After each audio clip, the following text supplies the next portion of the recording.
आपका टॉपिक है resource mobilisation in international market. Resource means यहाँ पर फंड्स की बात की जा रही है और इंटरनेशनल मार्केट मतलब outside country, funds from outside company. जब भी हम बाहर की कंट्री से फंड्स लेंगे तो ऑब्वियसली कोई बिजनेस करना होगा। वो हम इंडिया से क्यों नहीं ले रहे, हम बाहर से क्यों ले रहे हैं? ये अब इंडियन रुपी तो नहीं रह जाएगा जब हम बाहर से लेने जाएंगे, तो ये फंड्स किस फॉर्म में आएंगे? इन फॉरेन करेंसी, जो इंटरनेशनल करेंसी हमारी डॉलर चलती है। और हम आउटसाइड इंडिया क्यों लेने जा रहे हैं? क्या हमारे पास इंडिया में पैसे की कमी नहीं है? कमी है क्या? यहां किस लिए लेने जाएंगे? सपोज एक कंपनी है इंडिया में,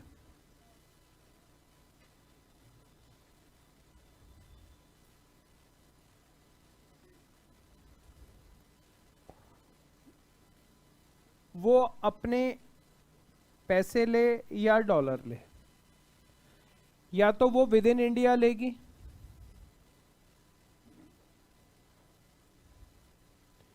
या फ्रॉम आउटसाइड इंडिया।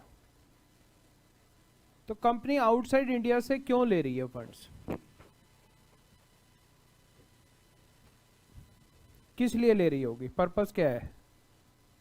यहां पर ले रही है तो भी एक प्रोजेक्ट से ले रही है, और बाहर से ले रही है तो किस लिए ले रही है? ओ भाई, अगर हम बाहर से पैसा ले रहे हैं तो भी किसी प्रोजेक्ट के लिए लेंगे।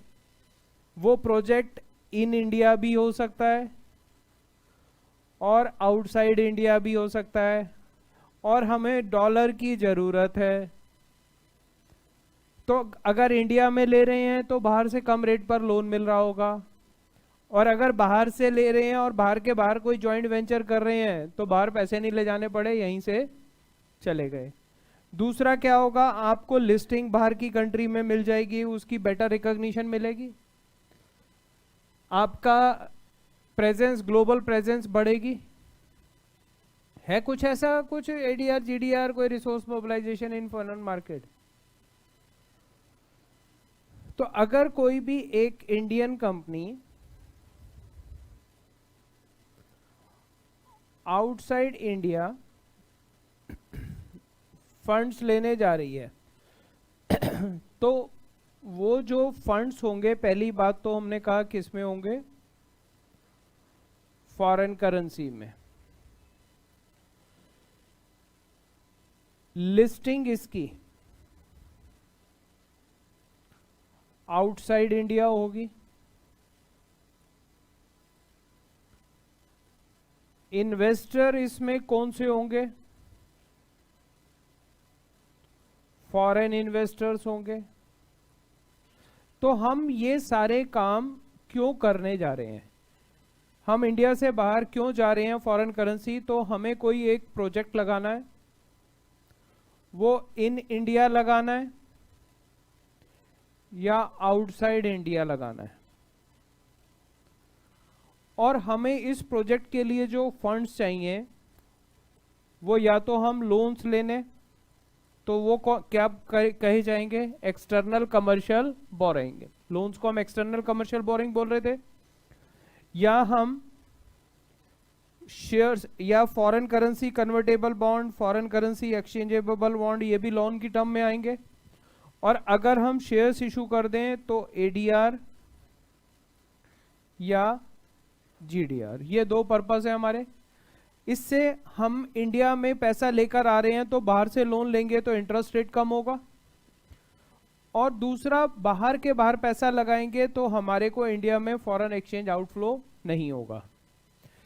सेकंड ये फायदा होगा कि फॉरेन इन्वेस्टर जो इंडिया में आता था, आपने फॉरेन पोर्टफोलियो इन्वेस्टर पढ़ा था, फॉरेन पोर्टफोलियो इन्वेस्टर यहाँ पर आता है तो उसको कुछ रजिस्ट्रेशन करानी पड़ती है या डायरेक्ट इन्वेस्टमेंट कर सकता है?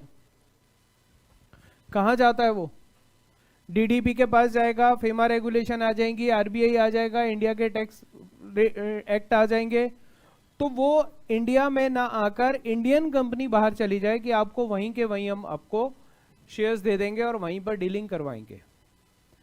तो आउटसाइड इंडिया जब भी ये फंड्स लिए जाएंगे फॉरेन करेंसी में, तो ये डिपॉजिटरी रिसीप्ट की फॉर्म में होते हैं। डिपॉजिटरी रिसीप्ट्स का मतलब है कि shares are kept in India. किसके पास होते हैं? विद कस्टोडियन, और उनको इशू कर दिए जाते हैं डिपॉजिटरी रिसीप्ट। रिसीप्ट दे दी जाती है on basis of shares kept with custodian. ऐसी कुछ कंसेप्ट याद आ रही है पढ़ी हुई? तो हमें बाहर जाने का फायदा क्या मिला कि हमारे शेयर बाहर नहीं गए, तो वोटिंग राइट भी उन लोगों को नहीं गया, उनको इंडिया में बार बार आने की जरूरत नहीं है, शेयर सेल करने की जरूरत नहीं है, और हम उनकी लिस्टिंग आउटसाइड इंडिया करा देंगे तो ताकि वो बाहर के बाहर ही उनको डील कर पाए। ये एक कंसेप्ट है जो चल रही है। इसमें फिर हम एक चार्ट के बेस पे देखते हैं। सपोज एक इंडियन कंपनी, बीच में एक कस्टोडियन आ जाता है,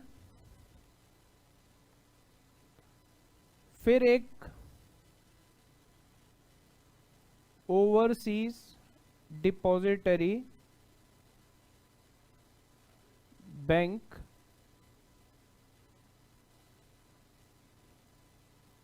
फॉरेन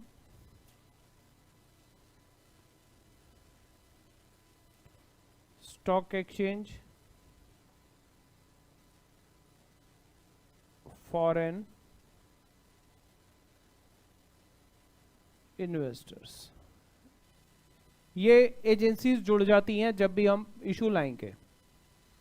अब ये इंडियन कंपनी अनलिस्टेड भी हो सकती है और लिस्टेड भी हो सकती है।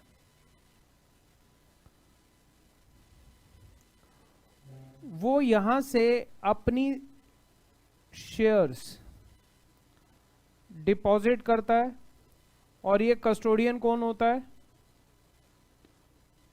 इंडियन। ये कस्टोडियन कीप्स शेयर्स। ये जो शेयर डिपॉजिट होते हैं in register of member in name of overseas depository bank, ODB इसको बोलते हैं। ये होता है फॉरेन का। यहां तक समझ लो इंडिया है और यहां से बाहर की कंट्री। ये इंडिया आया और ये बाहर की कंट्री। वो शेयर्स किसके नाम रखता है? ऑफ ओडीबी। ओडीबी यहां पर इनको क्या इशू करता है? डिपॉजिटरी रिसीप्ट, और यहां पर क्या कराता है? Listing.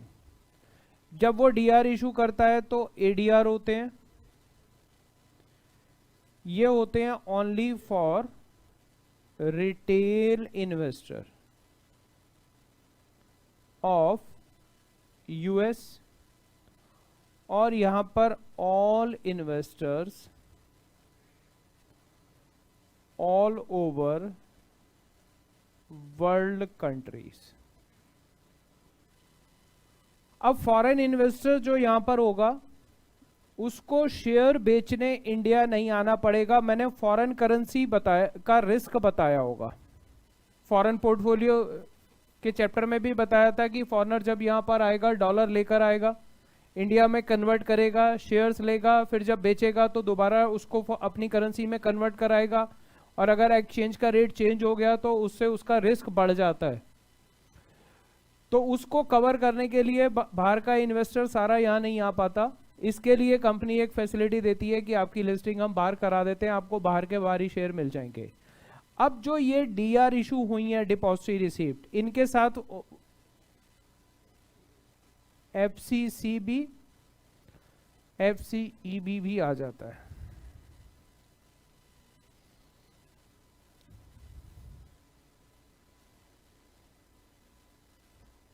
Foreign currency convertible bond और foreign currency exchangeable bond.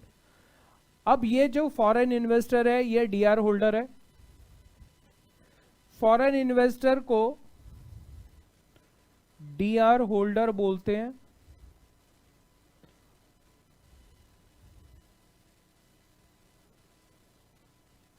Does not gate shares but get all rights on shares except voting right, which is exercised by ODB।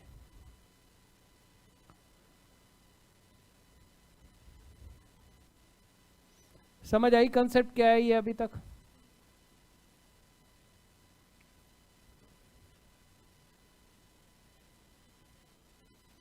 अब जो ये शेयर्स दिए जाएंगे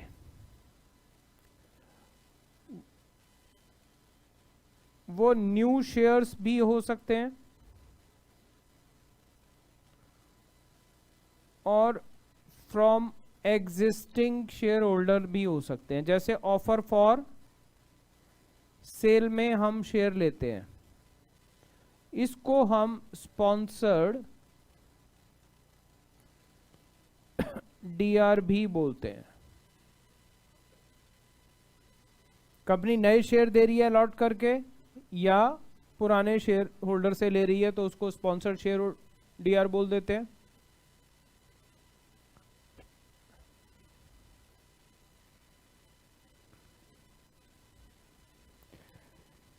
ये चैप्टर न्यू सिलेबस में छोटे छोटे पार्ट में बांटा हुआ है दूसरे चैप्टर्स के साथ, ओल्ड सिलेबस में अलग से चैप्टर है।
हो गया ये?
करूं चेंज? अब इसका एक और एग्जांपल लेते हैं।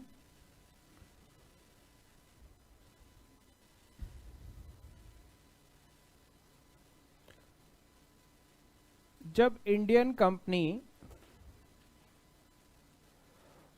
फंड्स रेजिंग करेगी आउटसाइड इंडिया,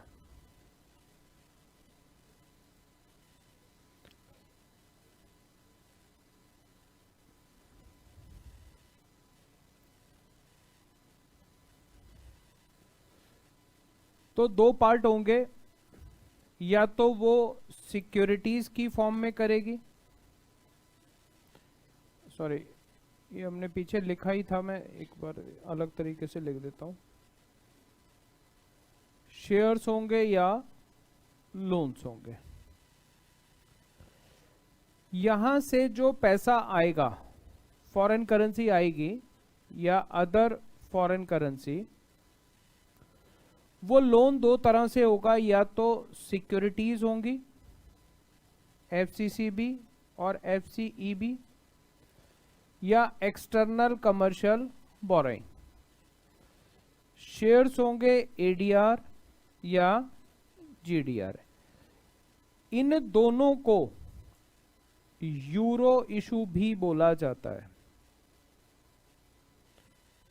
एक नाम यह भी बोला जाता है यूरो इशू।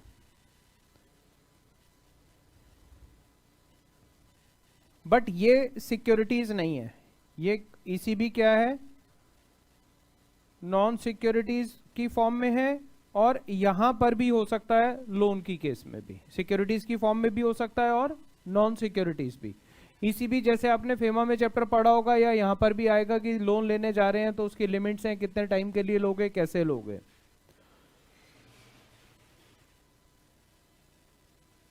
ये कन्वर्टेबल भी हो सकते हैं,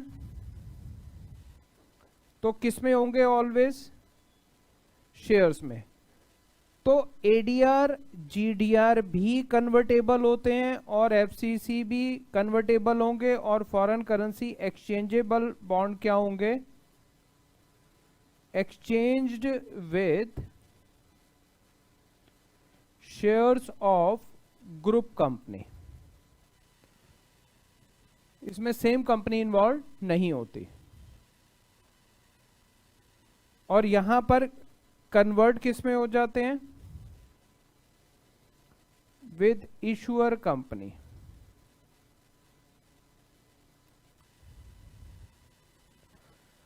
अब इंडियन कंपनी जो यहां पर शेयर्स ऑफर करेगी, वो मैंने क्या बोला था, स्पॉन्सर्ड भी हो सकते हैं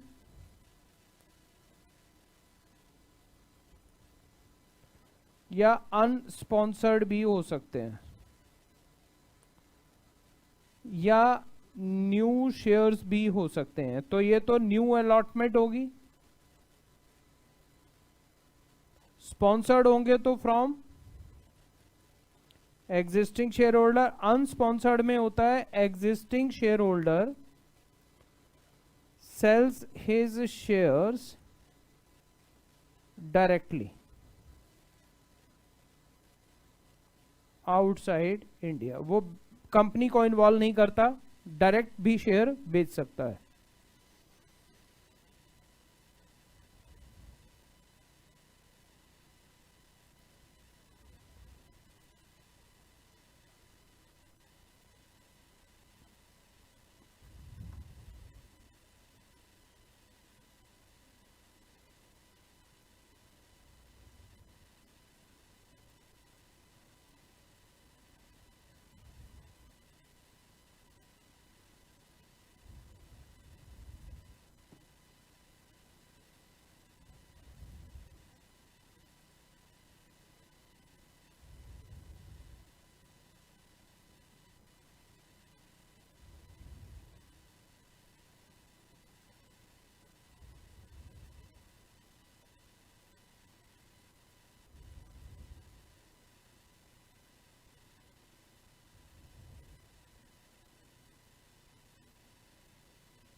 हो गया?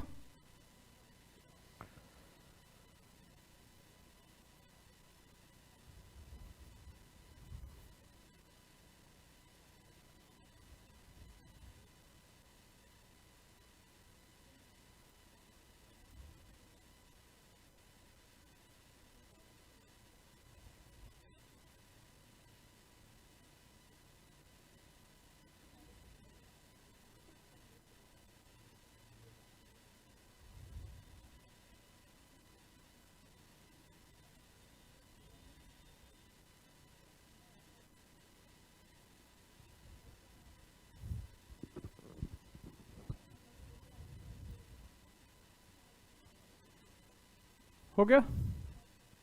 अब देखो एक और एग्जांपल लेते हैं।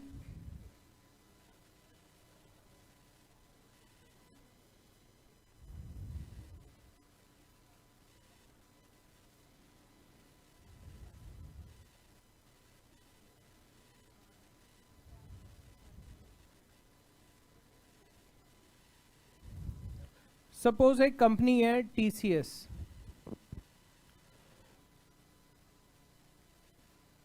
इसको 1 करोड़ शेयर्स हैं टोटल, इसके लिस्टेड हैं एनएसई पर, और करंट मार्केट प्राइस चल रहा है 2400 पर शेयर। अब टीसीएस ने डिसाइड किया एडीआर या जीडीआर, तो उसने 10 लाख न्यू शेयर्स इशू कर दिए plus 10 lakh from existing share holder से ले लिए। तो यहां पर जो लिस्टेड शेयर थे वो कितने रह गए इंडिया में? अब एग्जिस्टिंग शेयर होल्डर से लिए तो कितने रह गए? 10 लाख तो उसने नए इशू कर दिए और 10 लाख,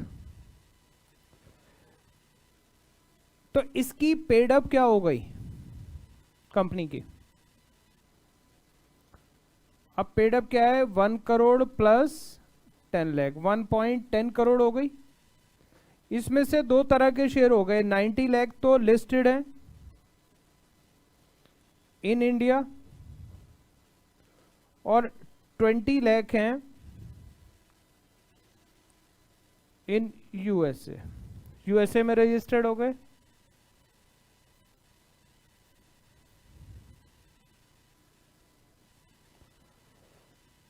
आई जी बात समझ यहां पर कुछ?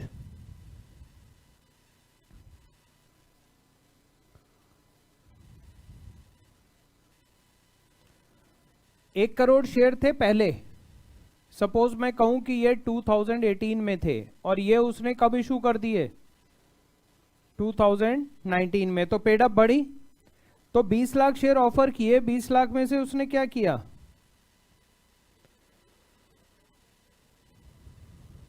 कुछ तो पुराने शेयर होल्डर से ले लिए, तो इंडिया में लिस्टेड कम हो गए, और कुछ शेयर उसने नए इशू कर दिए। यहां तक बात समझ आई? अब उसने यहां पर डिपॉजिट कर दिए विथ इंडियन कस्टोडियन। कितने शेयर? 20 लाख शेयर जमा हो गए। अब उसको वो कन्वर्ट करेगा 2400 को, सपोज डॉलर का रेट 60 चल रहा था, या मैं इसको 21 कर देता हूं, करंट रेट पर आ जाएगा। 70 चल रहा था, तो कितने रुपए का, कितने रुपए में इशू करे? ये इंडिया से बाहर तो करेगा ना, तो $30 आ गए पर डीआर। एक डीआर कितने की कर दी उसने? $30 की। अब ये 20 लाख शेयर्स तो यहां पर इंडिया में जमा है, और इसने ये कॉन्ट्रैक्ट दे दिया एक ओडीबी को। वो यूएसए का सपोज सिटी बैंक है, वो अब उसने कहा कि 1 share is equal to 1 DR. तो 20 lakh share is equal to क्या, यहां पर उसके पास क्या गए, ओवरसीज डिपॉजिटरी अब क्या इशू करेगा, 20 लाख डीआर इशू करेगा। उसने ये इशू कर दिए टू फॉरेन इन्वेस्टर्स।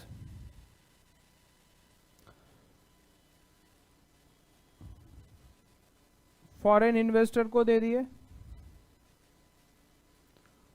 और लिस्टिंग कहां पर करा दी उसने, यूएस के स्टॉक एक्सचेंज में और यूके के। अब ये सपोज 1000 फॉरेन इन्वेस्टर थे, इसमें ए ने लिए 100 डीआर, बी ने लिए 200 डीआर, सी ने लिए 500 डीआर, डी ने लिए 1000 डीआर, ये डीआर हुए। अब ये जब डीआर इशू हुए, अब ये जब बाय सेल करेंगे तो कहां जाएंगे, अपनी ही कंट्री में करेंगे। अब वो किस रेट पर करेंगे, $30 रेट चल रहा है। कितने में इशू हुए थे ये, $30 में। अब अगर इंडिया में 2100 वाला शेयर 10% बढ़ जाता है तो कितना हो गया ये, तो ये भी 10% बढ़ जाएगा, ये कितने का हो जाएगा, 33 डॉलर का हो जाएगा ये। तो जो वहां पर डीलिंग हो रही है डॉलर के बेस पर, वो उसी प्रोपोर्शन में घट बढ़ रही है, थोड़ा बहुत फर्क हो सकता है इंडिया से। और इंडियन कंपनी ऐसा भी कर सकती थी, 2 शेयर के बदले 1 डीआर कर दे, 10 शेयर के बदले 1 डीआर कर दे, अलग अलग प्रोपोर्शन भी बना सकती थी।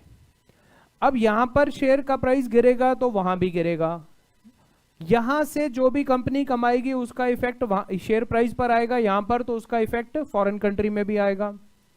जितने भी डिविडेंड वगैरह हैं वो सब किसको जाएंगे, ओडीबी के पास। अब मैंने लिखवाया था ना, रजिस्टर ऑफ मेंबर में नाम किसका आ जाएगा, ओडीबी का, वो आगे डिस्ट्रीब्यूट करेगा सबको डिविडेंड। इंडियन कंपनी ने एक तरह से ये 20 लाख का ठेका किसको दे दिया, ओडीबी ने शेयर्स के बदले में इसको कन्वर्ट किस में किया, डीआर में कन्वर्ट कर दिया। अब जिस भी डीआर होल्डर को बेचने हैं तो वो बाय सेल के लिए यहां जाएगा, और अगर ये कन्वर्ट कराना चाहते हैं तो कहां जाएंगे, वो कन्वर्ट किस में करवाएंगे वो और अगर सेल करते हैं तो कहां जाएंगे, अपनी कंट्री के स्टॉक एक्सचेंज। अब वो जब कन्वर्ट कराएंगे तो ये शेयर कहां से देगा, शेयर कहां पर पड़े हैं, कस्टोडियन के पास, इंडियन कस्टोडियन के पास शेयर पड़े हैं, यहां से उठाकर शेयर दे देगा। और जब वो शेयर दे देगा तो फिर ओडीबी का काम खत्म हो जाएगा, वोटिंग राइट किसका आ जाएगा, फॉरेन इन्वेस्टर। मतलब फॉरेन इन्वेस्टर को अगर वोटिंग राइट चाहिए तो क्या करे, वो कन्वर्ट कराएगा तभी वोटिंग राइट आएगा, नहीं तो वोटिंग राइट किसके पास रहेगा, ओडीबी के पास। यहां तक बात क्लियर हुई। तो कन्वर्जन के बाद, आफ्टर कन्वर्जन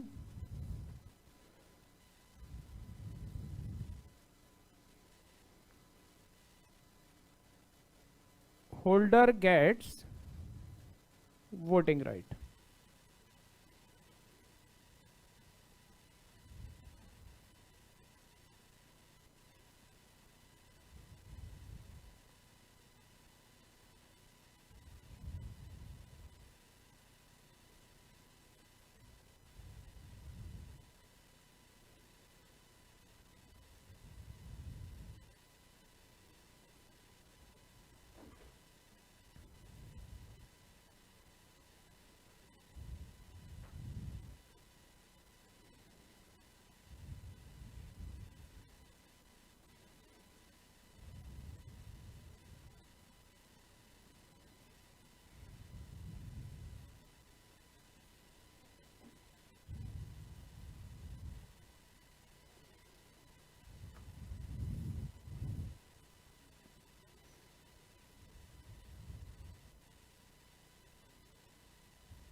हो गया?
आओ आगे अब।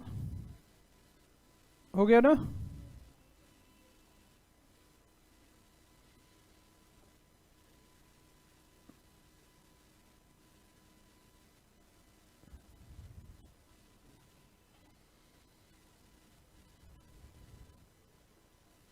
ये है डिपॉजिटरी रिसीप्ट। शायद ईसीएल वालों ने तो नोट किया था, ये किया था। डिपॉजिटरी रिसीप्ट क्या होती हैं? तो बाकी लोग करो कि डिपॉजिटरी रिसीप्ट क्या है।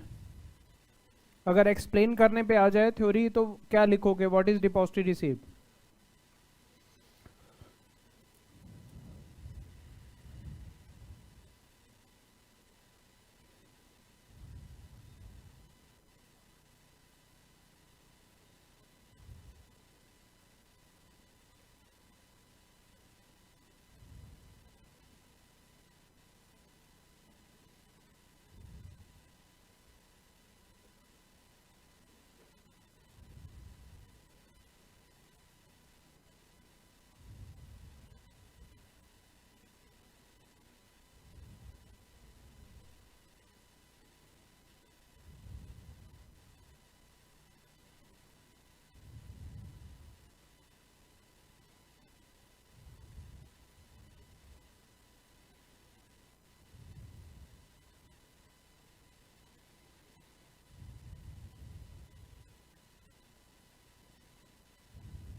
हाँ,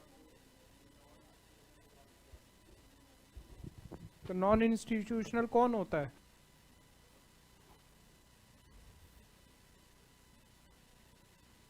यार तुम तो 4 महीने पढ़ के भी मेरी बेइज्जती कर रहे हो बुरी तरह से बैठ के। हैं? ये तुम लॉ के स्टूडेंट हो, छोटे छोटे वर्डों में अटक जाते हो।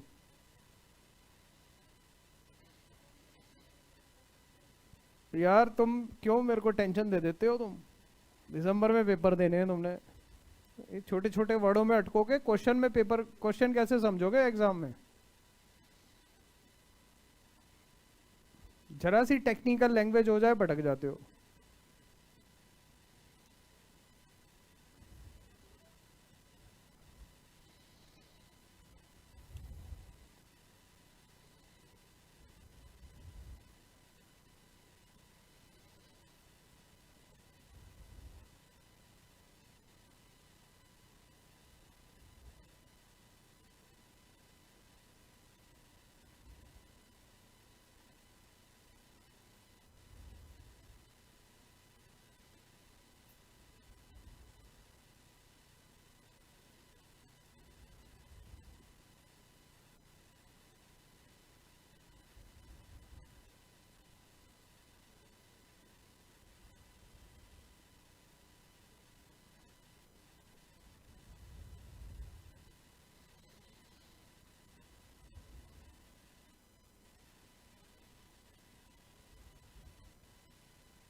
हो गया?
हो गया।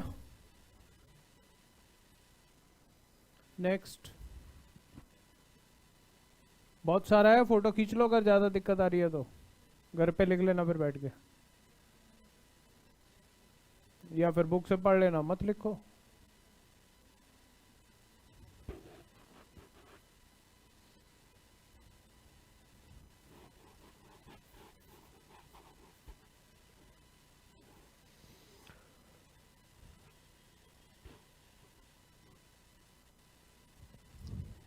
ये तो कंपनी लॉ में भी हेल्प करेगा, वहां भी डीआर आती हैं।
हो गया।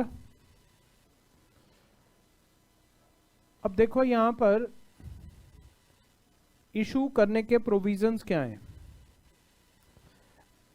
इंडियन कंपनी कर रही है तो उसको क्या क्या फॉलो करना है। कंपनी एक्ट भी फॉलो करेगी और फेमा भी फॉलो करेगी।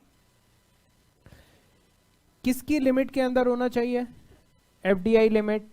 एफडीआई लिमिट क्या होती है? परसेंटेज की किस इंडियन कंपनी में फॉरेनर कितने शेयर होल्डिंग ले सकते हैं। DRR issued in different ways, मतलब company issue and allot share. दूसरा क्या आ गया? एग्जिस्टिंग शेयर होल्डर से। तीसरा क्या आ गया?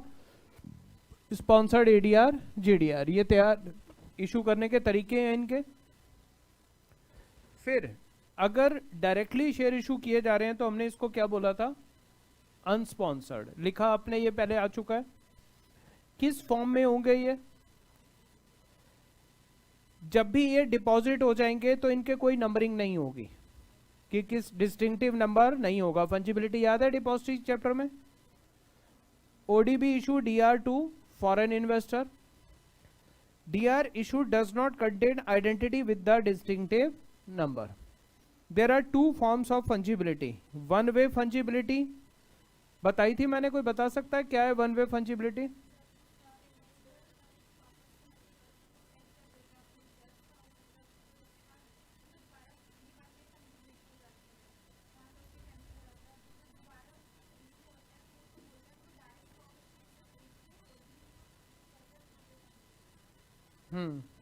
कोई और बताएगा?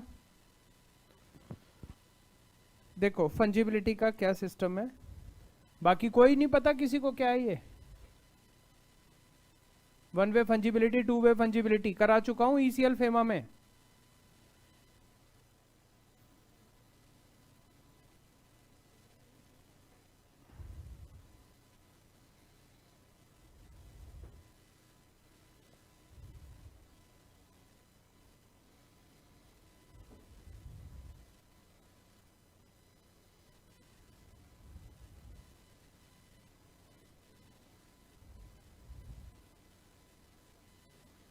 देखो इस सारे प्रोसेस में हमें क्या नजर आया? इंडियन कंपनी लिस्टेड किस पर है? वो इंडियन स्टॉक एक्सचेंज पर। उसने सपोज 10 लाख शेयर्स दे रखे हैं कस्टोडियन के पास। कस्टोडियन ने किसके फेवर में रख लिए? ओडीबी। ओडीबी है सपोज सिटी बैंक, और ये कस्टोडियन है एनएसडीएल या CDSL। अब ODB ने क्या इशू कर रखे हैं? DR किसको दे रखे हैं? फॉरेन इन्वेस्टर्स को। और इसकी लिस्टिंग कहां करा रखी है? सपोज US या UK के स्टॉक एक्सचेंज पर।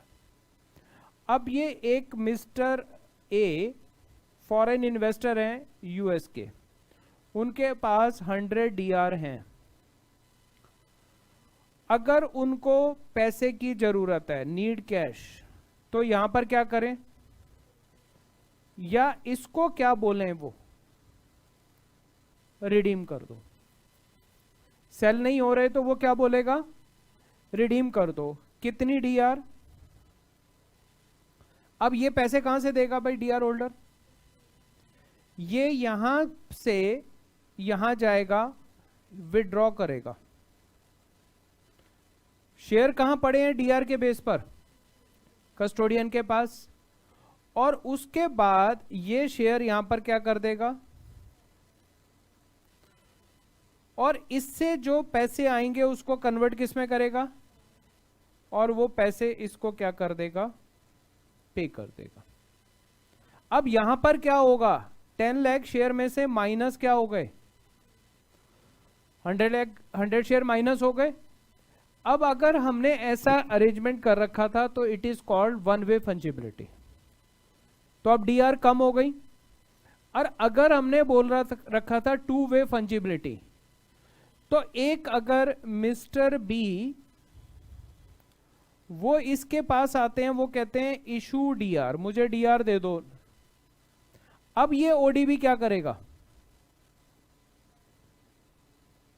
ODB सीधा यहां जाएगा, क्या करेगा? और उन शेयर्स को यहां पर क्या कर देगा? डिपॉजिट कर देगा और इसको क्या दे देगा? This is two way fungibility. पूरे एग्जाम्पल के साथ कराए थे, फिर खा पी गए, कुछ नहीं याद, एक जना बोल रहा है बस। और अगर वो वापस नहीं खरीद सकता तो क्या होगा?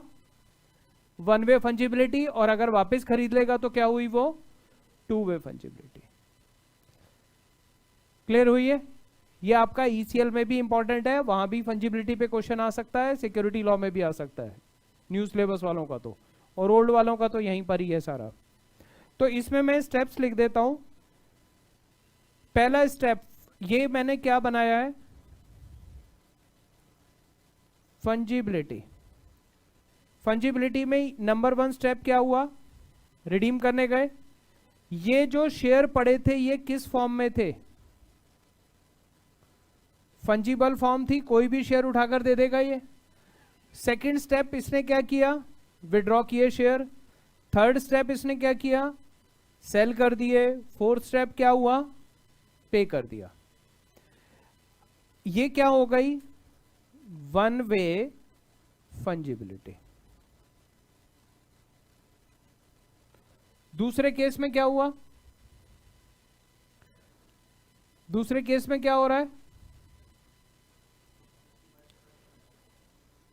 इसने फर्स्ट स्टेप क्या हुआ? मिस्टर ए ODB के पास गए, उन्होंने क्या बोला? Issue DR। ODB कहां पर गया? थर्ड क्या किया उसने? फोर्थ क्या किया? This is called two way fungibility. अगर वो दोबारा शेयर खरीद कर DR इशू कर सकता है तो टू वे, और दोबारा नहीं खरीद सकता तो वन वे। ये समझ आ रहा है या और तरह से समझाऊं? जो कोई नया आदमी आ गया, शेयर लेने आया, तो दोबारा इशू कर देगा तो वो टू वे फंजिबिलिटी है। अब वो इंडियन मार्केट से जब शेयर खरीदेगा, अब जब उसने ये शेयर सेल किए होंगे तो ये इंडियन इन्वेस्टर के पास गए और इसने दोबारा बाय कर लिए, तो इंडियन इन्वेस्टर से आए, हमें नहीं पता कौन बेच रहा है और कौन दे रहा है। फंजिबिलिटी का मतलब ही क्या है? कि शेयर की पहचान नंबर से नहीं है।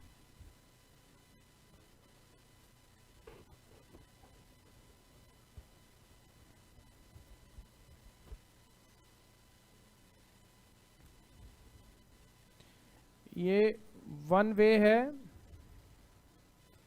when sold shares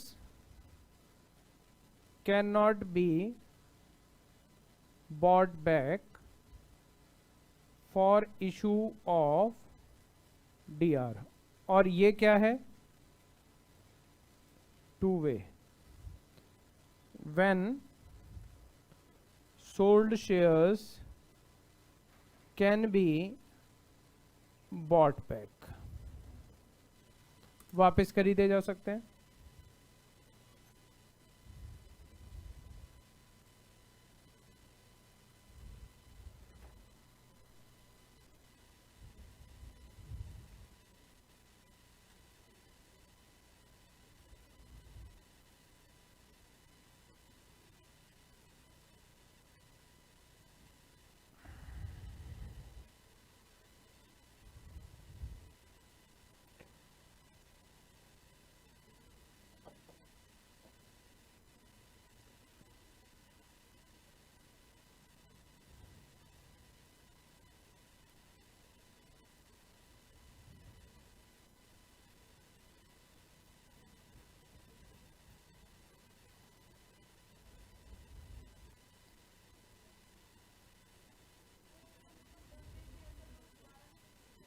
यही लिखा।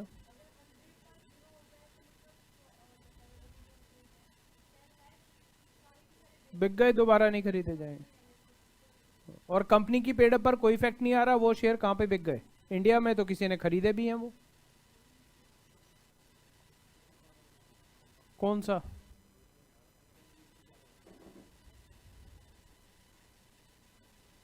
लिख लिया भाई सबने?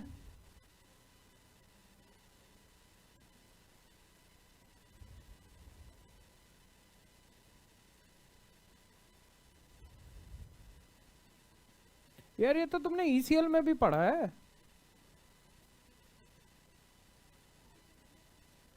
ये बोलना छुट्टी पे थी।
हो गया।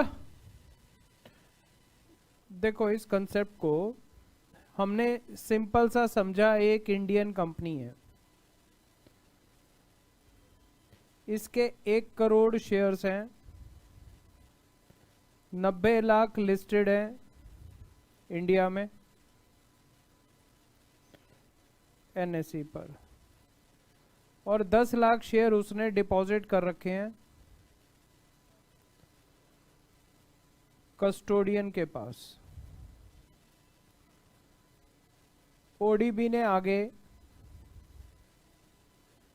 डीआर इशू कर रखे हैं इन्वेस्टर्स को।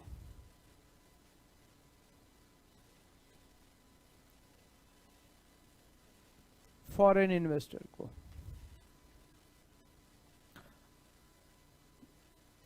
और इसकी लिस्टिंग करा रखी है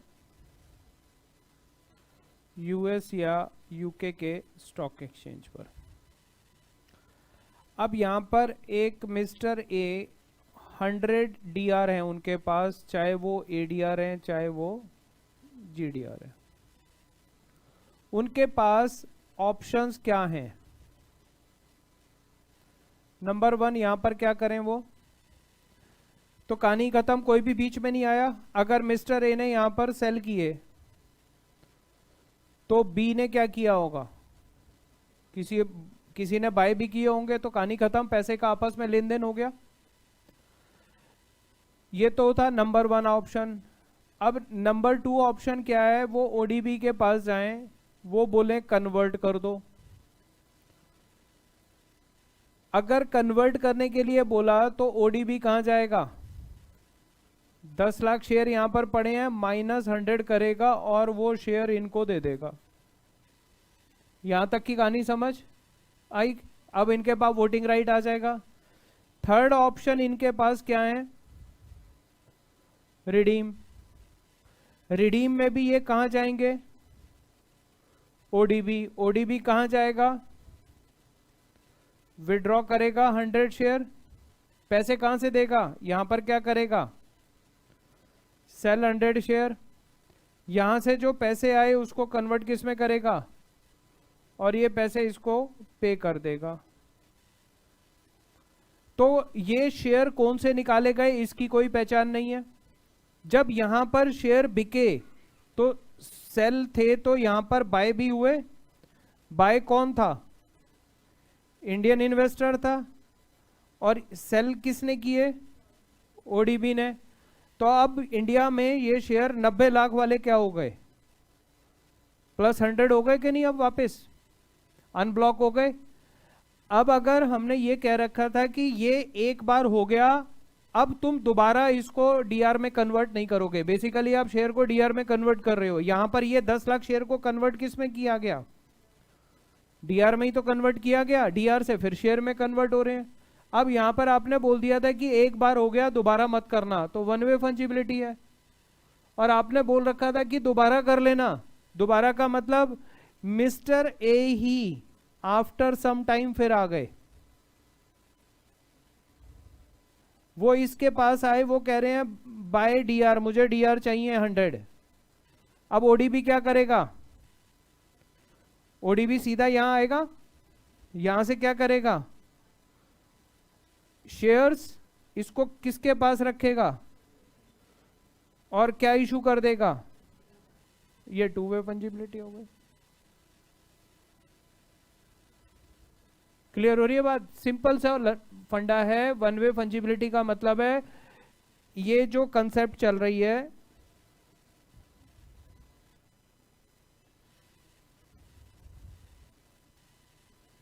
मैं तो सोच रहा था तुम लोगों ने पढ़ा हुआ है, टाइम नहीं लगेगा, यहाँ तो गया टाइम आज सारा इसमें। इस कंसेप्ट में ऑफ डीआर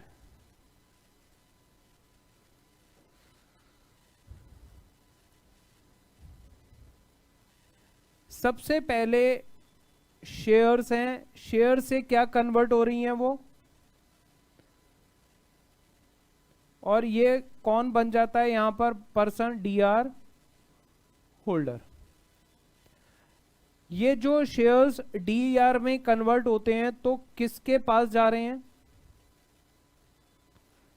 कस्टोडियन इनको क्या कर रहा है, ब्लॉक, और किसके फेवर में, ओडीबी।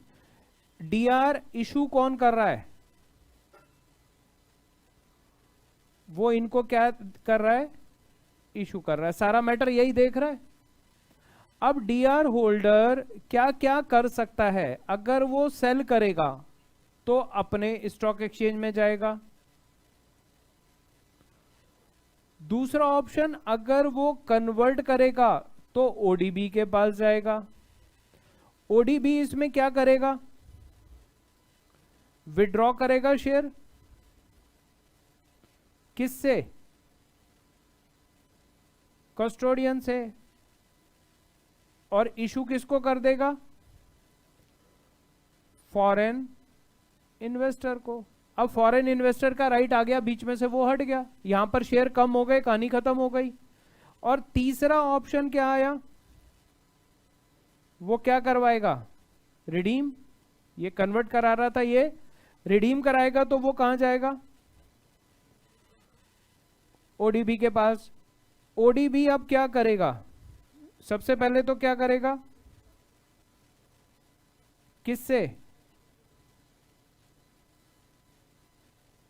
उसके बाद वो क्या करेगा, सेल करेगा एनएससी या, तो यहां पर वो सेल करेगा एट एनएससी या बीएससी।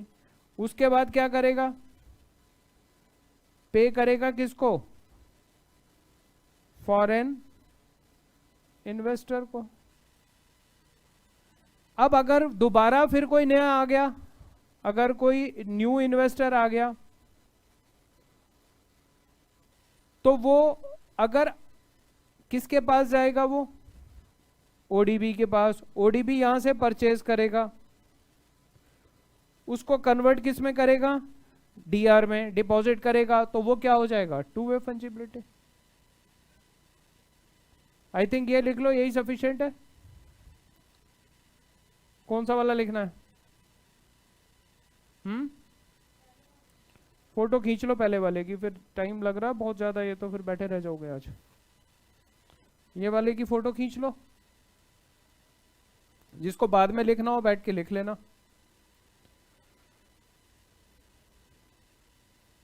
ये हो चुका है, ये करना है नोट, जिसको फोटो लेनी है देख लो। थ्योरी लिख लो इसकी। अब इसके भी मैं नंबर लिख देता हूं, ये नंबर 1 है, ये नंबर 2 है, ये नंबर 3 है, ये नंबर 4 है। 4 ऑप्शन हो सकते हैं। न्यू इशू है तो ये क्या है, टू वे। आप बस इस कंसेप्ट को समझो कि शेयर डीआर में कन्वर्ट हो रहे हैं, डीआर से वापस शेयर कन्वर्ट हो रहे हैं। डीआर एक्चुअल में शेयर नहीं है। इसकी थ्योरी लिख लो फंजिबिलिटी की।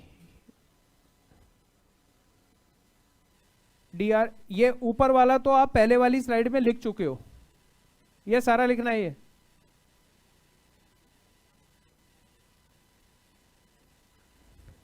लिखो, चलो इसको।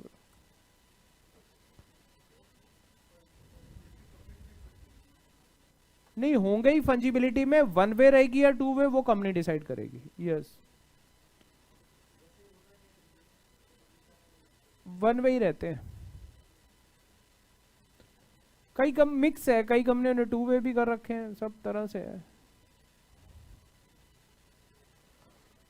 गवर्नमेंट तो प्रेफर करती है कि टू वे रहे, पैसा दोबारा वापस तो आएगा ना जो चला गया।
गया?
हो गया?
हो गया?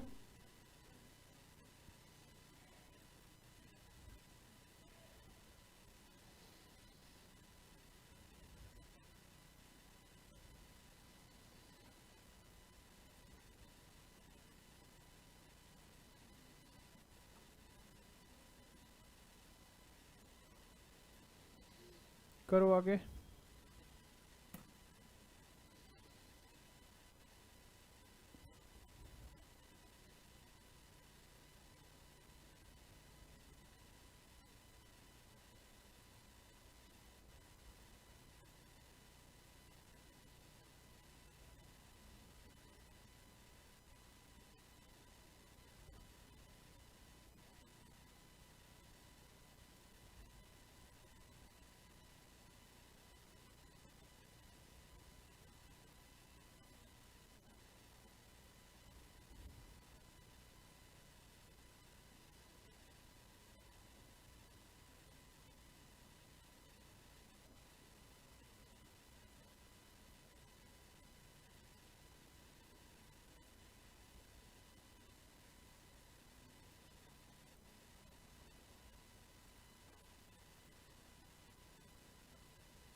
हो गया?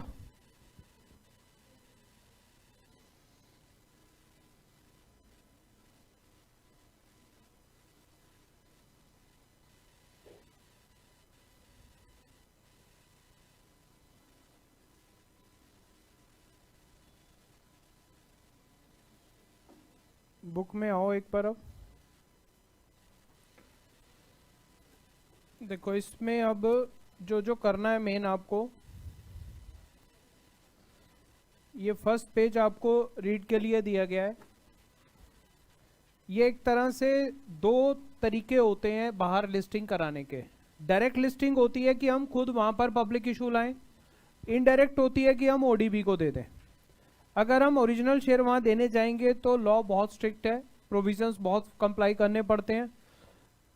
और इनडायरेक्ट लिस्टिंग में क्या आ जाता है कि हमने ओडीबी के थ्रू सारा काम कराया, खुद नहीं संभाला और ओडीबी को दे दिया।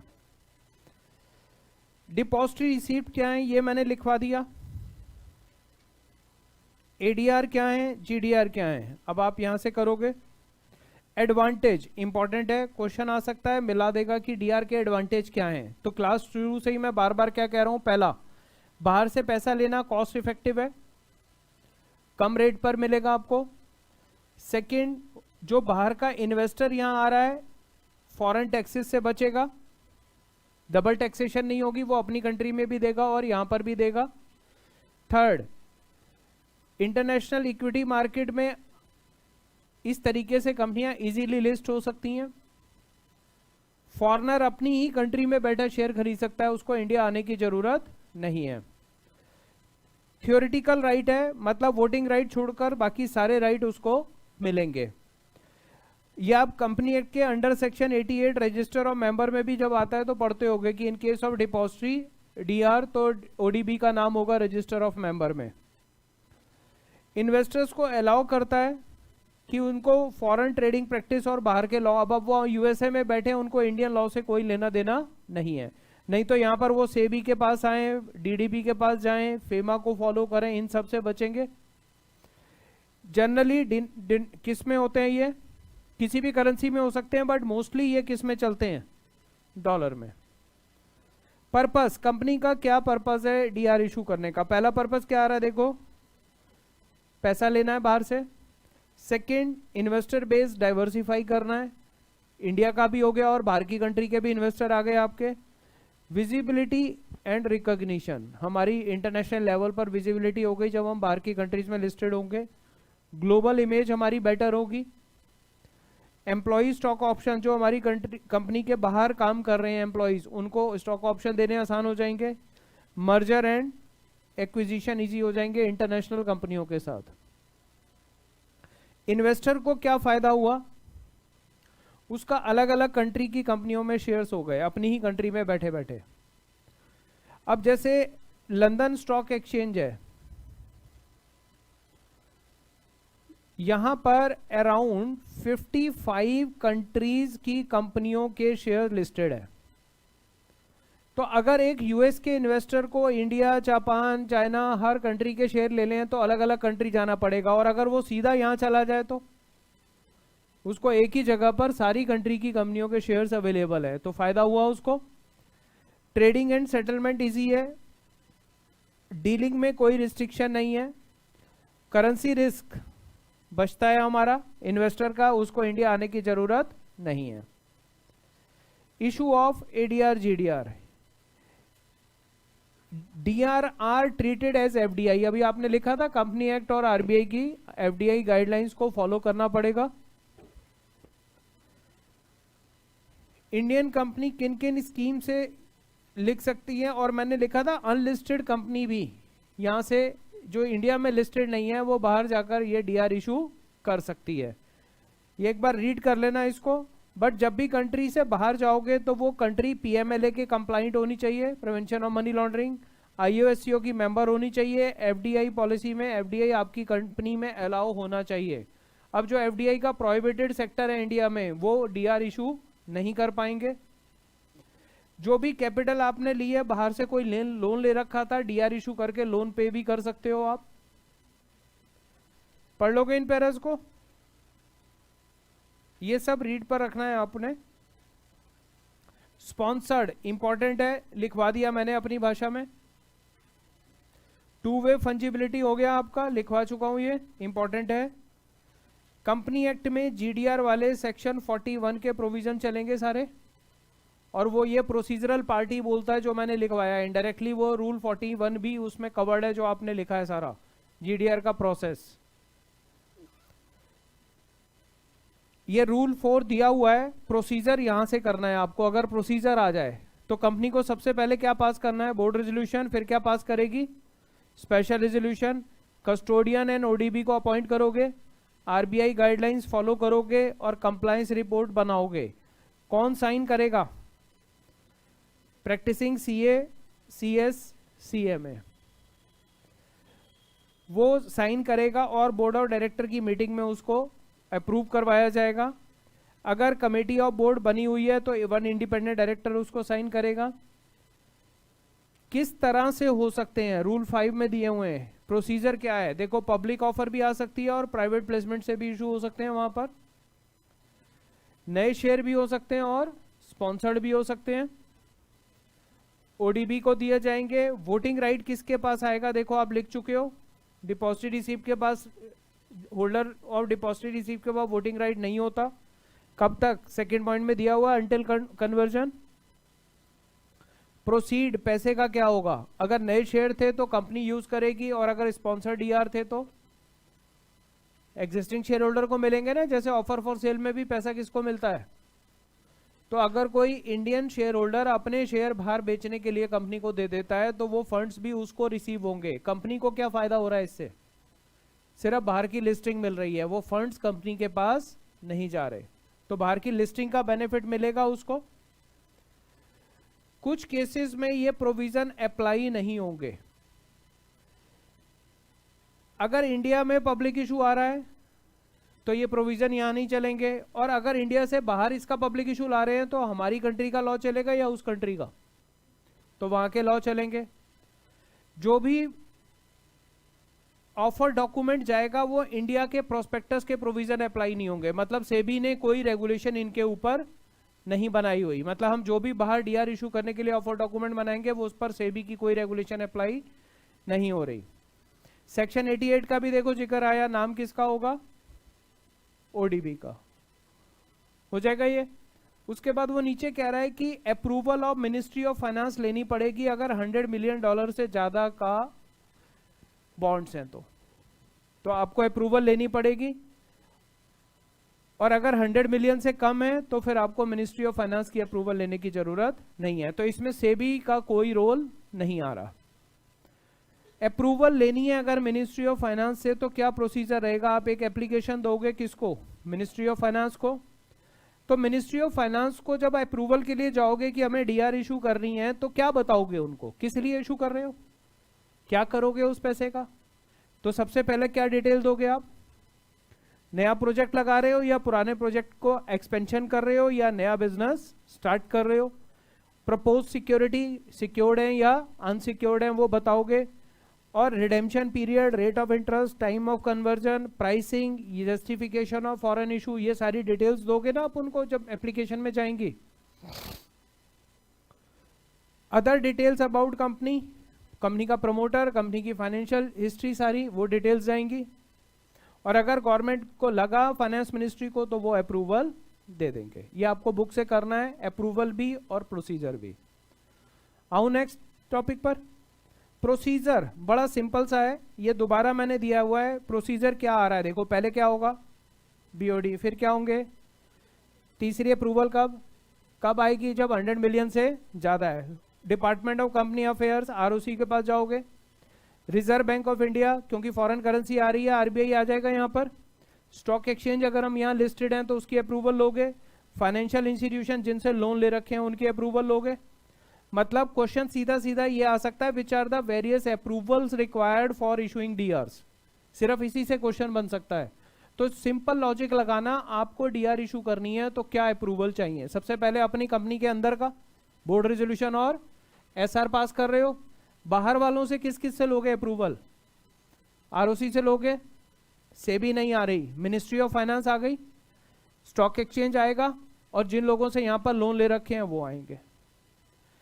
अप्रूवल के बाद किनको अपॉइंट करोगे? अपॉइंटमेंट चाहिए तो सबसे पहले किसको अपॉइंट करोगे? एक मर्चेंट बैंकर अपॉइंट होगा, फिर कस्टोडियन अपॉइंट होगा, ओडीबी अपॉइंट होगा, बाहर अंडरराइटर आएंगे, लीगल एडवाइजर आएंगे। देखो क्या क्या नाम आ रहे हैं, lead manager, domestic custodian, ODB, legal advisor, underwriter, बाहर के ऑडिटर जो इंटरनेशनल अकाउंटिंग्स को संभालेंगे, लिस्टिंग एजेंट जो बाहर लिस्टिंग कराएंगे, प्रिंटिंग जो भी होगी सारी। हुई क्लियर ये बात? प्रिंसिपल डॉक्यूमेंटेशन, डॉक्यूमेंट क्या क्या लगेंगे, क्या क्या लगने चाहिए भाई डॉक्यूमेंट? जितने लोगों को अपॉइंट किया सबके एग्रीमेंट होंगे। तो पहला अंडरराइटर लीड मैनेजर से क्या होगा? मर्चेंट बैंकर से एग्रीमेंट होगा, उसको सब्सक्रिप्शन एग्रीमेंट बोलते हैं। सेकंड, डिपॉजिटरी, कस्टोडियन, एजेंसी, इन सब के एग्रीमेंट, ट्रस्ट डीड अगर एफसीसी भी है तो। हुई बात क्लियर? ये करने हैं इस सारे, और बहुत इजी हैं, कोई सिंपल, मतलब 3 पार्ट बंधे हुए हैं, अप्रूवल, अपॉइंटमेंट, एग्रीमेंट। अगर तो वो पूरा प्रोसेस पूछ ले तो तीनों पे लिखोगे, और पर्टिकुलर पे पूछ ले तो पर्टिकुलर पर।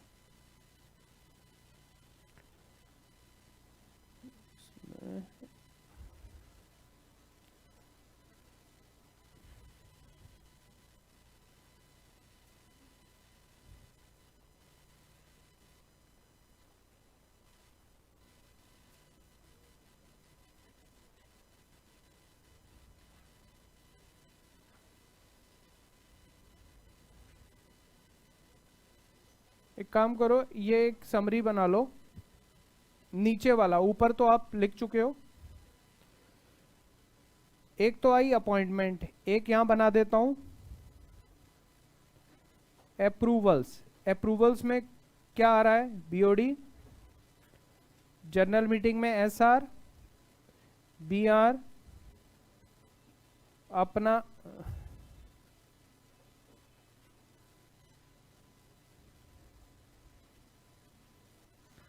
फिर कौन आएगा? Ministry of finance, MCA, RBI,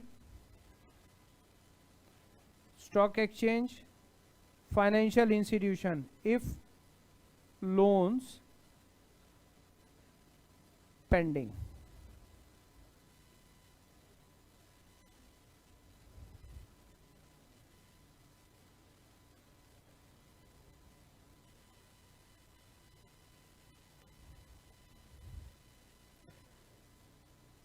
agreements, यहां पर लिख रहा हूं विथ ऑल अपॉइंटेड एजेंसीज, ये तीनों को कवर कर लेना। मिनिस्ट्री ऑफ फाइनेंस की अप्रूवल चाहिए इफ अबव $100 million।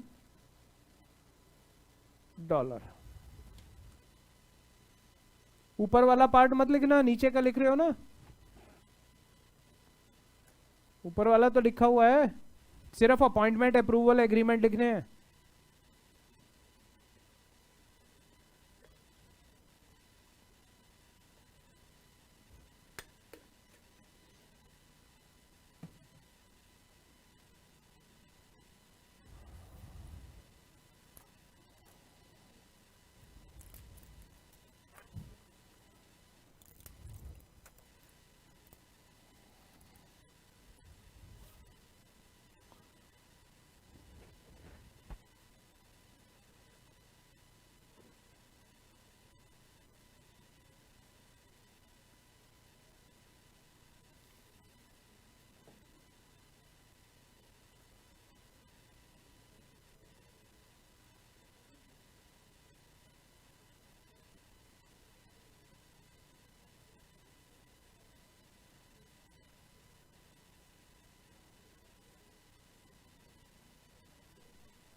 हो गया, करें आगे।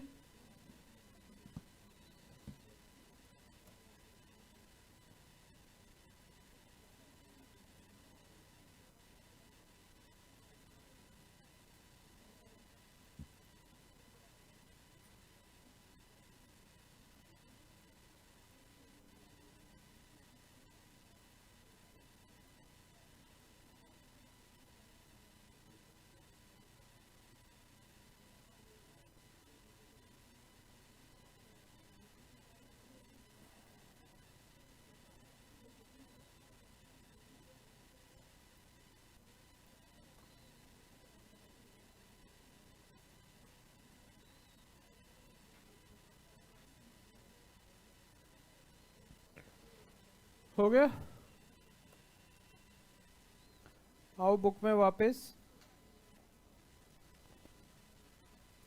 अब देखो आगे आ रहा है रोड शो, मोस्ट इंपॉर्टेंट। आ जाए तो लॉटरी है, फ्री के नंबर है, बड़ा आसान है। रोड शो, रोड पे जाके शो करोगे, क्या करोगे? Dance performance. बोलते तो हो नहीं डांस, क्या करोगे तुम? और अभी 2 मिनट चुप हो जाऊं तो ऐसा शोर मचेगा गप्पों में। क्वेरी पूछ लूं तो 0, कोई चीज पूछ लो तो 0। वैसे बोलने के लिए चुप कराना पड़ता है, और जो काम कर रहे हो उसके बारे में पूछ लो, वहां आवाज नहीं निकलती। रोड शो, कंपनी अपनी मार्केटिंग करेगी। किस चीज की मार्केटिंग करेगी? क्या माल बेचती है या क्या इंस्ट्रूमेंट बेचने आई है, या अपने बारे में कंपनी को क्या बेचना है? यहां पर डीआर बेचनी है, क्या बताना पड़ेगा फॉरेन इन्वेस्टर को? Yes, it is marketing of depository issue, euro issue. किससे मार्केटिंग कर रहे हो आप? शॉपिंग मॉल में जाके करोगे रोड शो?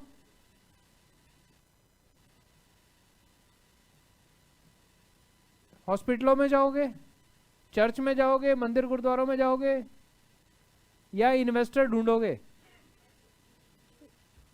कौन होंगे? रिटेल या बड़ों को ढूंढोगे? जो फॉरेन इन्वेस्टर हैं, फाइनेंशियल इंस्टीट्यूशन हैं, बैंक्स हैं, HNIs हैं, उन सबको ढूंढोगे, उनसे मीटिंग करोगे इशू से पहले कि हमारी कंपनी में पैसा लगाओ। तो वो क्या पूछेंगे आपसे? क्यों लगाएं, क्या करते हो, क्या बैकग्राउंड है, क्या करोगे हमारे पैसे को लेकर, क्या प्रोडक्ट के आगे चांसेस है, क्या वाइबिलिटी है, ये सारी कहानी है। It represent meeting of issuer, analyst, potential investors. Details about the company are presented in roadshow. Such details usually include following: पहला, हिस्ट्री कंपनी की, organisational structure, principal object, business line, position of company, past performance, future plan, competition, financial result, valuation of share, stock market और economic situations. हो जाएगा, ये book से करना है, most important है, हाईली एक्सपेक्टेड है। फॉरेन करेंसी कन्वर्टेबल बॉन्ड क्या होते होंगे? बॉन्ड है, डेट है, कन्वर्ट किस में हो रहा है? शेयर्स में। हाँ, ओए होए, ओल्ड में आया, न्यू में? न्यू में आया, न्यू में तो नहीं आया होगा, ओल्ड में आया होगा।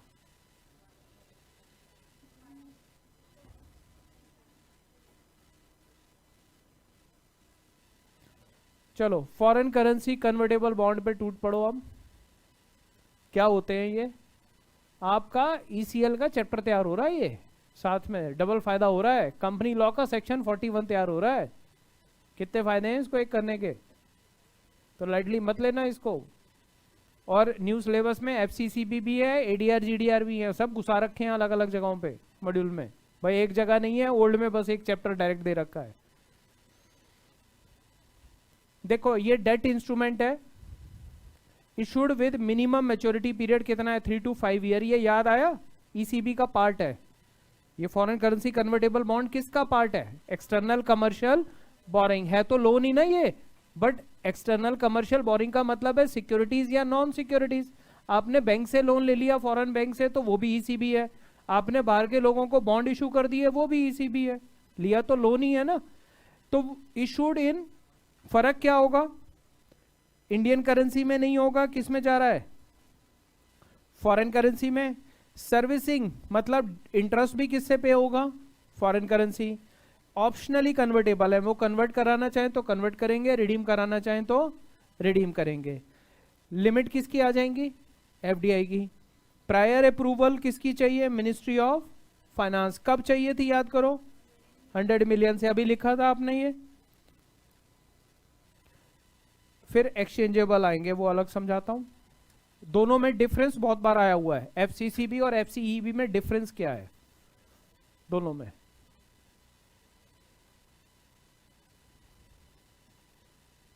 एक क्वेश्चन 100% इस चैप्टर से आएगा ही आएगा।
हो गया।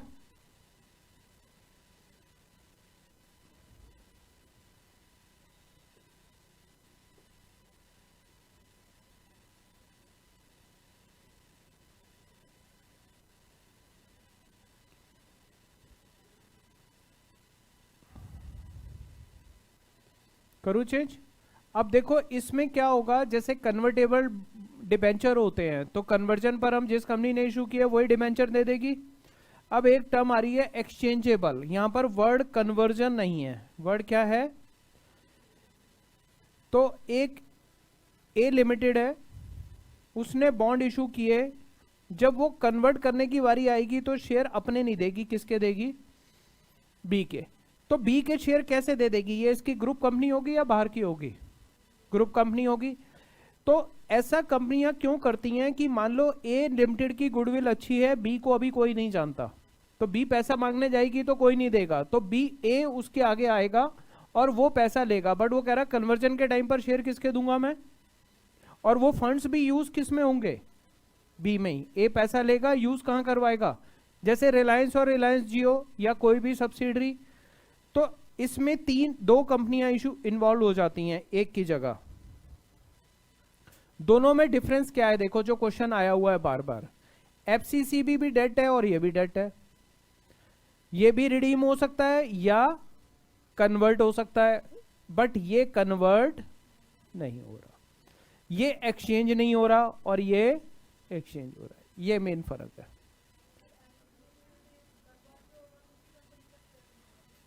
यस, जैसे कन्वर्टेबल डिबेंचर होते हैं तो आपने जिस कंपनी के डिबेंचर लिए शेयर वही तो देगी, बट अगर आपने एक्सचेंजेबल ले लिए तो क्या होगा? तो वो ग्रुप कंपनी के शेयर देगी जब कन्वर्जन का टाइम आएगा।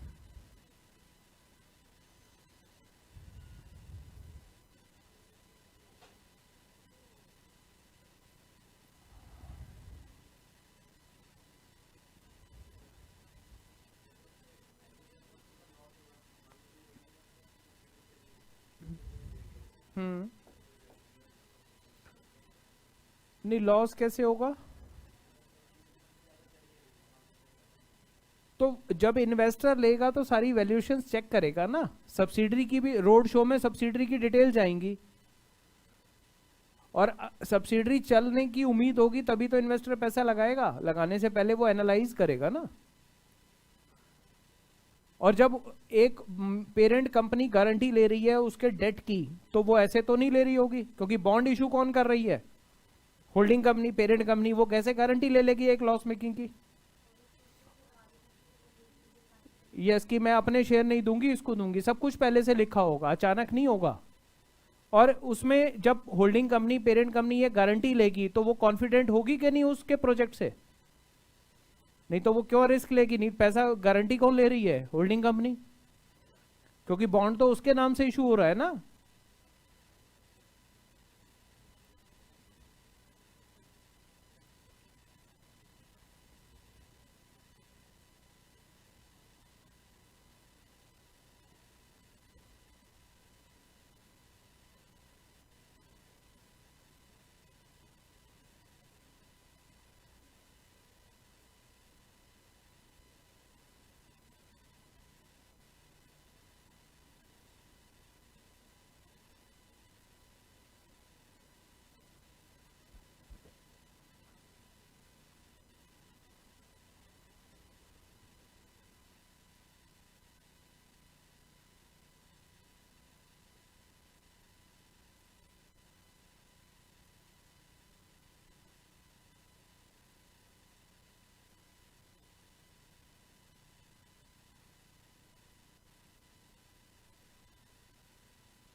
कर दूं चेंज? करो।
हो गया जी?